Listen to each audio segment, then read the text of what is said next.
Section 260 of the Lincoln Story Book by Henry L. Williams. My part of the ship is anchored. Among the first men called out was a young Massachusetts man, Burrage, who went as a private. Grievously wounded, he was sent into the hospital and then to his home.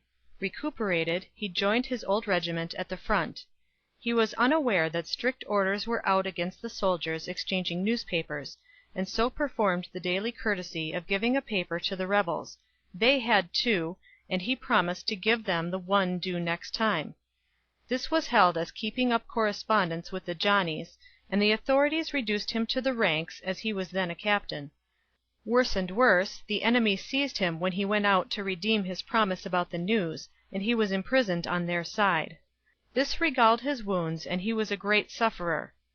The Massachusetts member of Congress, Alexander Rice, pleaded with the President for his native citizen. The complication was that Burrage was a captain when captured, but a private again soon after, and the rebels would probably hold him at the higher rate if an exchange was allowed, while the Union War Department stood for his being but a common soldier. "If General Wadsworth raises that point," replied the President, who had allowed this pathetic case to break his rule to deal with classes and not individual offenses, "tell him if he could take care of the exchange part, I guess I can take care of the rank part." It is clear that the President saw in this punctilio about a humane act whose offense was rancor.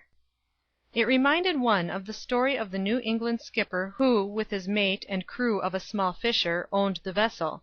They having quarrelled, and the captain bidding the other mind his part of the ship, the latter did so, and presently came to the stern to report, "Captain, I have anchored my part of the ship. Take care of your own."